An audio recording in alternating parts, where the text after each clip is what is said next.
আকবার, আল্লাহু আকবার, আল্লাহু আকবার,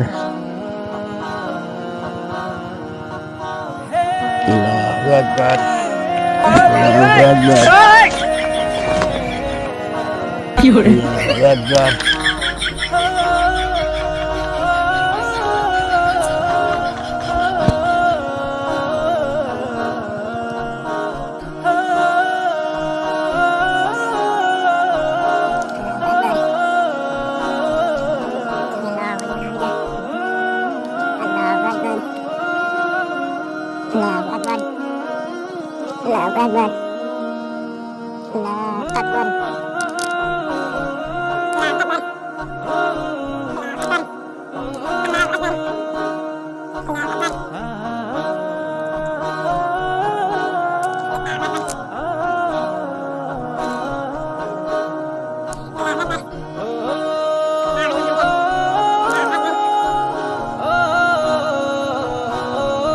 আসসালামু আলাইকুম রাহমাতুল্লাহ, আসসালামু আলাইকুম রাহমাতুল্লাহ।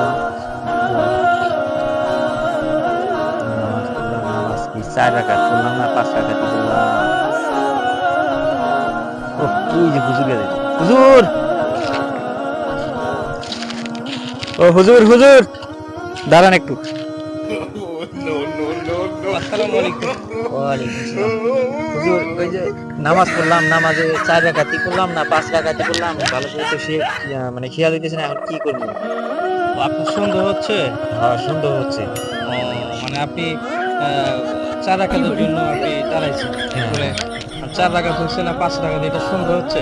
হ্যাঁ আচ্ছা ঠিক আছে, তাহলে আপনি শুনুন, আমি আপনাকে আসসালামু আলাইকুম ওয়া রাহমাতুল্লাহি ওয়া বারাকাতুহু। প্রিয় দর্শক, আমরা দেখতে পারলাম যে এক ভাই তিনি নামাজ পড়লেন।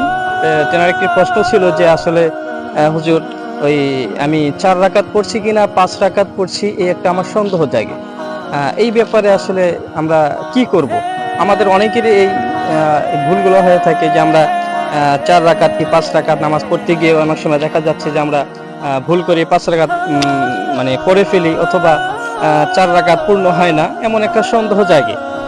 সালাম ফিরানোর পর অনেক সময় আমরা অস্থির অনুভব করি যে আসলে আমার কয় রাকাত হলো, আমার 4 রাকাত হলো কিনা 5 রাকাত হলো, এটা সমাধান কি?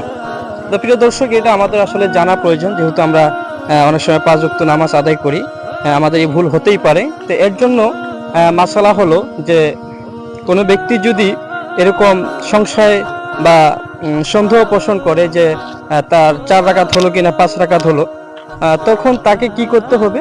শেষ বৈঠক, যে শেষ বৈঠক, তখন যখন মনে হবে যে আমার এখন পূর্ণ নামাজ হয়ে গেছে, শেষ বৈঠক 5 রাকাত হোক আর 4 রাকাত হোক, তখন আপনাকে আরেকটা সিজদা সাহু করতে হবে, অর্থাৎ আমরা যেটা সুসিজদা বলি, এটা করেই আপনি সালাম ফিরাবেন। ইনশাআল্লাহ আশা করা যায় আল্লাহ পাক চাইলে তার নামাজ পূর্ণাঙ্গ বা 4 রাকাত হিসেবেই আল্লাহ তাআলা কবুল করবেন।